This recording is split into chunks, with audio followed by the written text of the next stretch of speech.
waaye aka neexoon heure bi bu ñu naan Macron naan Bun Salman bu saagaa diine ñoom ñooy tontu mais malheureusement man seen cellaaral gi daf maa yéem ba léegi te man daf ma yéem lu tax mësuma gis rek ñu attaqué l'islam wala ñu faagaagal ay jullit ma dégg position Arabie Saoudite position bu baax bu dëgër bu courageux boo xam ne day défendre diine mësuma ko dégg man loolu problème la ma def mësuma ko dégg te loolu ñun dañ cee war a xalaat lan moo tax Arabie Saoudite du défendre jullit yi lu tax lool ak li ko yàlla dénk ci alal dénk ko ci mbooloo ak li fa yaakaar jëme at mu nekk ñëpp dëgmal fa ba julli gii ñuy julli ñun ñëpp fa la ñuy jublu feneen foo jublu fu dul foofu sa julli du nangu aj màkk bu jotee foo ko ajee ji fu dul foofu du nangu sunu yaakaar yëpp nekk foofu te du ñu agressé l'islam ba Arabie Saoudite taxaw loolu war na jaaxal ñëpp moo tax bu ñu jiiñee Ben Salman ne faramason la man duma ko weddi parce que daf ko jëfee lii nu def yonent bi ku nekk waroon na noppi ba mu des ñoom ñoo waroon porter combat boobu nekkul lii moom tey lay yam ci àddina dootu amati mais malheureusement dafa mel ni que li leen gën a yitteel ci li leen yonent bi bàyyee mooy koom mënu cay amee mooy pétrole ba fa nekk mooy jamaa ba fa nekk mooy or ba mooy zircon ba mooy recette yi génnee ci aj gi loolu la ñu dese ci yonent bi jeex na xanaa ak baat bu neex ci jàng alquran loolu taxul woon yonent wàcc yonent dafa soxla ñu ko taxawal ci diineem ji sallallahu alayhi wa sallam ay kuutaay moo waxoon ne boroom xam-xam yi ñoo koy wuutu waaye waxul fu nu dëkk loolu nag boo ko dégloo dalay won ne rek xilaafa l'islam nekkul ne toujours Makka rek la war a nekk ku doon joxe amirul muminin tey da nga ko jox Erdogan ndax taxawaayam ci jullit yi yàlla na ko yàlla sàmm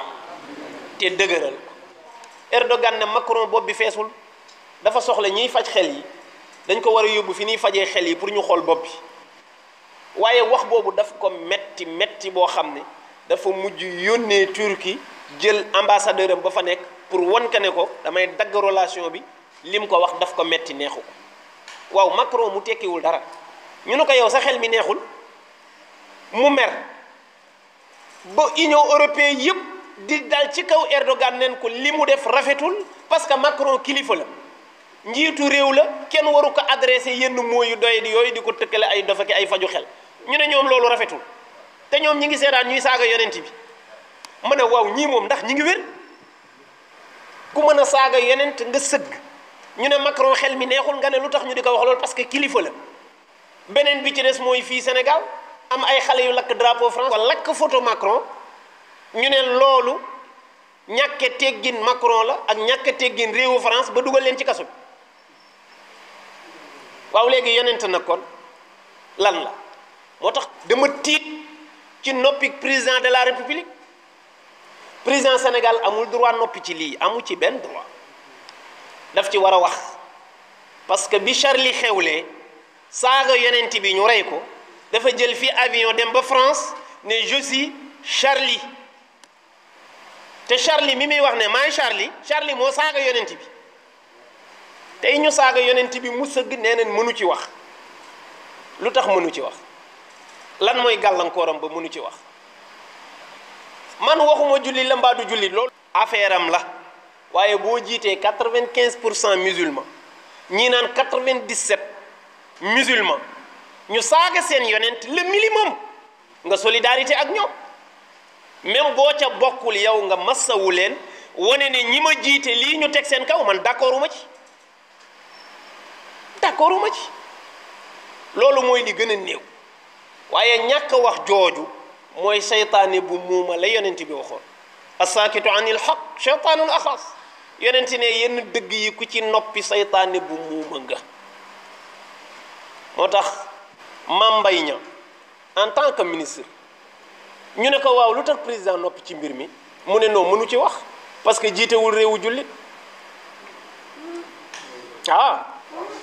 TFM gi la ko wax te waxam ji ba léegi mi ngi internet mi ngi fu ne foo tàppe gis ko lu tax président du ci wax mu ne du ci wax parce que jiitewul réewu jullit donte loolu c'est pas vrai waxul dëgg du noonu moom moo ko orienté parce que daf ko bëgg a layal noppeem gi nee na république li mu compté comme diine mooy laïcité loolu dafa garaaw de ma ne yow loolu boo ko jàngatee dafa leer mooy yow da nga génne sa bopp ci diine ji dafa leer ñun suñu diine mooy laïcité ma ne ko non neel yow waaye ñun koy da ngeen ñëw imposer lii ñuy dund da ngeen ñu ko imposer waaye li ëpp ci nit ñi d'accord ñi plus xamuñu ko sax xamuñu ko xam na ne xamuñu ko dañuy wax nii rek mais xamuñu ko loolu nag wax ju garaaw wax ju rëy la te loolu sax daf ko ci warul te de wax dama ne même que la ko yóbbu woon France ba je suis Charlie dëgg-dëgg taxaw ci Sénégal ne man jullit laa moo ko gën a jekk moo tax ñun bëgg nañ mu joxe position mu leer donte yaakaaruñu ko